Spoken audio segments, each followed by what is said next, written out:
90% of traders एक common गलती करते हैं और वो ये कि जब भी प्राइस एक ब्रेकआउट देगा तो ट्रेडर्स वहाँ से डायरेक्ट एंट्री करते हैं और उसका रिजल्ट ये कि जब भी प्राइस हल्का सा रिवर्स हो जाए उनका स्टॉप लॉस हिट। और अगर आप मुझसे सवाल पूछे कि ऐसा क्यों होता है तो मेरा सिंपल जवाब यही होगा कि उन ट्रेडर्स को ब्रेक ऑफ स्ट्रक्चर और चेंज ऑफ कैरेक्टर के बीच में का डिफरेंस नहीं मालूम। उन्हें मालूम नहीं होता कि मार्केट ट्रेंड कंटिन्यू कर रहा है या फिर रिवर्स होने वाला है। आज का ये वीडियो देखने के बाद वो ट्रेडर्स वापस कभी फिर फेक ब्रेकआउट का शिकार नहीं होंगे क्योंकि उन्हें क्लियरिटी मिल जाएगी कि मार्केट सच्ची में ट्रेंड कर रहा है या फिर रिवर्स होने वाला है। तो फिर चलो बिना कोई समय गवाए इस वीडियो को शुरू करते हैं। सो हे गाइस, वेलकम बैक। आज हम स्मार्ट मनी कॉन्सेप्ट के दो बहुत ज़्यादा पावरफुल टर्म के बारे में जानने वाले हैं जिसे हम कहते हैं ब्रेक ऑफ स्ट्रक्चर और चेंज ऑफ कैरेक्टर।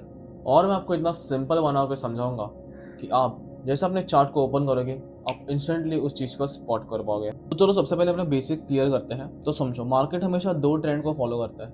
एक तो होता है बुलिश ट्रेंड, जहाँ पे मार्केट देखो एक series of higher high, higher low, higher high, higher low, higher high और हायर लो, ऐसे नए हायर हाई बनाता हुआ अपसाइड की तरफ मूव करेगा।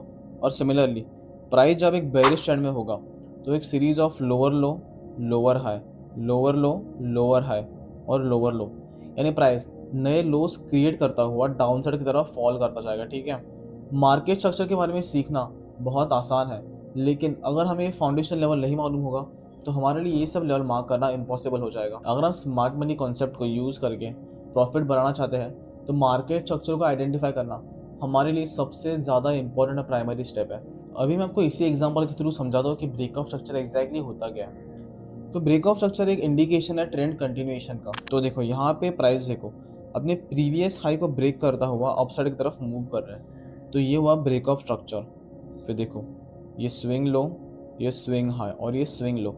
जब प्राइस ने वापस से इस स्विंग हाई के बाद क्लोजिंग दे दी, ये एक इंडिकेशन था ब्रेक ऑफ स्ट्रक्चर का। इसे हम पर्टिकुलरली कहेंगे एक बुलिश ब्रेक ऑफ स्ट्रक्चर, क्योंकि प्राइस देखो एक बुलिश ट्रेंड को फॉलो कर रहा है इसलिए। तो देखो यहाँ पे ये बना हायर लो और ये क्रिएट किया हायर हाई।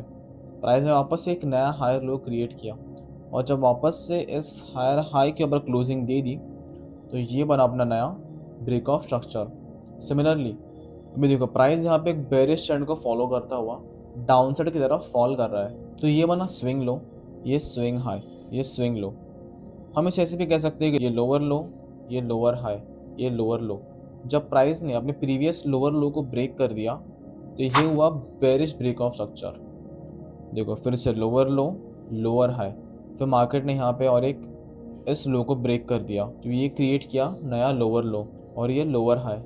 वापस से फिर इसके नीचे क्लोजिंग देके मार्केट ने ये बनाया एक नया lower low.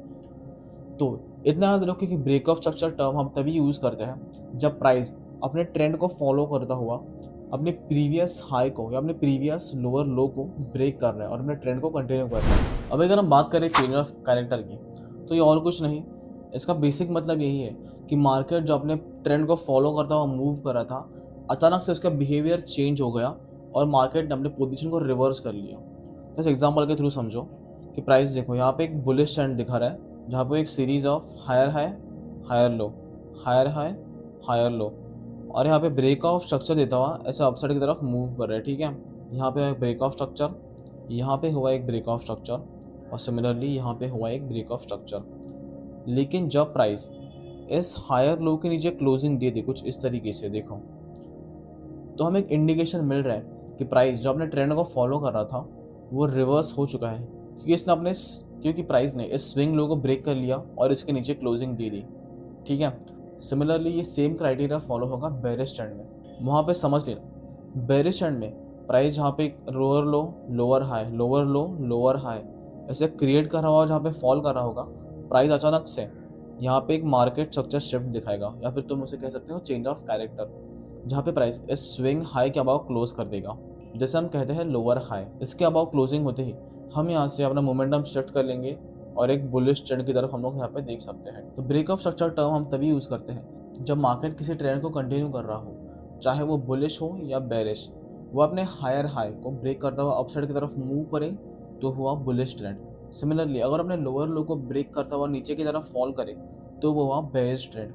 On the other hand change of character एक ऐसा टर्म है जो हम तभी यूज़ करते हैं जब मार्केट अपने ट्रेंड को शिफ्ट करने वाला हो, बुलिश से बेरिश की तरफ या फिर बेरिश से बुलिश की तरफ। अभी सबसे इंपॉर्टेंट बात सुन लो, सिर्फ ब्रेक ऑफ स्ट्रक्चर और चेंज ऑफ कैरेक्टर को देख के ट्रेड करना ये किसी भी ट्रेडर के लिए सबसे बड़ी गलती साबित हो सकती है। अगर आपको ब्रेक ऑफ स्ट्रक्चर और चेंज ऑफ कैरेक्टर को देखकर अपना A+ सेटअप हासिल करना है तो उसके लिए हमें कंबाइन करना पड़ेगा 3 चीजों को उसके साथ। फर्स्ट जो कि है मार्केट स्ट्रक्चर, सेकंड है पॉइंट ऑफ इंटरेस्ट या फिर तुम उसे कहो ऑर्डर ब्लॉक या सप्लाई डिमांड जोन, और थर्ड वहाँ पे लिक्विडिटी मार्केट ने क्रिएट की है कि नहीं। सो आपको भी एग्जाम्पल के थ्रू दिखाता हूँ मैं कि हम चार्ट पे इसको कैसे नोटिस कर सकते हैं और कैसे हम वहाँ से एक परफेक्ट एंट्री सेटअप प्लान कर सकते हैं। तो गाइस अभी एग्जाम्पल के थ्रू समझो कि ये ट्रेड सेटअप मैंने कैसे प्लान किया था। तो फर्स्ट ऑफ ऑल मैंने शुरुआत की जानकर मार्केट स्ट्रक्चर के बारे में।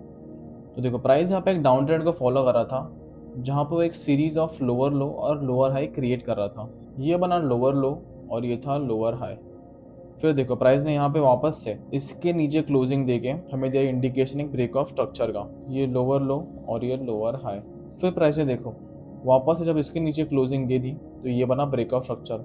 अभी बहुत सारे ट्रेडर्स यहाँ पे कंफ्यूज हो गए कि प्राइस ने इसके अलावा जाके विक रिजेक्शन दिखाया तो ये चेंज ऑफ कैरेक्टर हुआ क्या।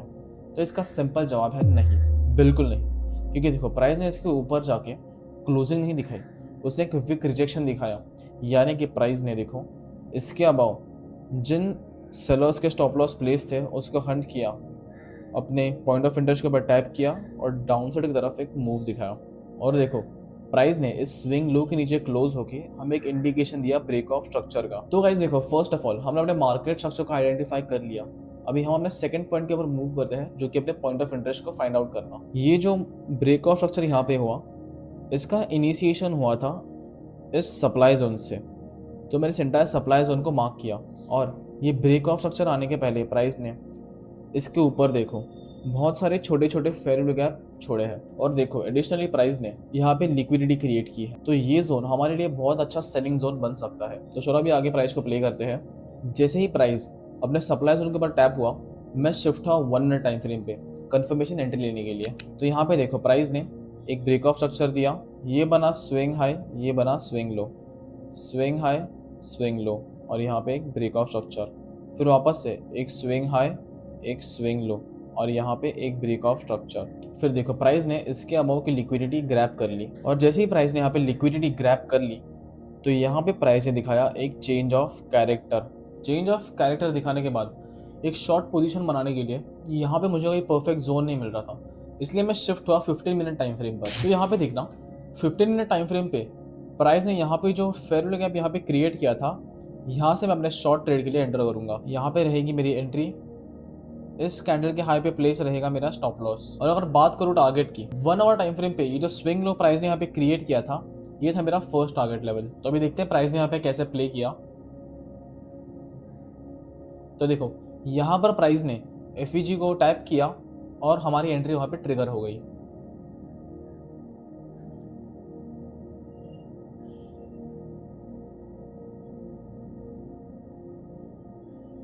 तो देखो इस तरीके से मैंने इस ट्रेड में अचीव किया 1:7 का रिस्क रिवॉर्ड रेशियो। और एक बात नोटिस करना, समझे अगर कोई ट्रेडर इस सप्लाई जोन से इस तरीके से कुछ डायरेक्ट एंट्री करता, उसका स्टॉप लॉस यहाँ पे प्लेस होता और टारगेट सेम यहीं पे, तो देखना ये जो लिक्विडिटी मार्केट ने यहाँ पे ग्रैब की इसकी वजह से उसका स्टॉप लॉस हंट हो सकता था। तो इसलिए मैं हमेशा कहता हूँ कंफर्मेशन एंट्री के बिना किसी भी ट्रेड में एंट्री मत बनाया करो। तो ये ट्रेड सेटअप देख के आपको समझ आ गया होगा कि जिन 3 चीज़ों की मैंने बात की थी, market structure, point of interest और लिक्विडिटी, ये 3 कितना ज़्यादा मेजर इंपॉर्टेंट रोल प्ले करते हैं। सो होप गाइस आपको इस वीडियो को देख के बहुत सारी चीज़ें क्लियर हो गई होगी। इस वीडियो को लास्ट तक देखने के लिए आपका बहुत बहुत शुक्रिया और ऐसे और ट्रेडिंग कंटेंट के लिए चैनल को सब्सक्राइब करना और वीडियो को लाइक करना मत भूलना।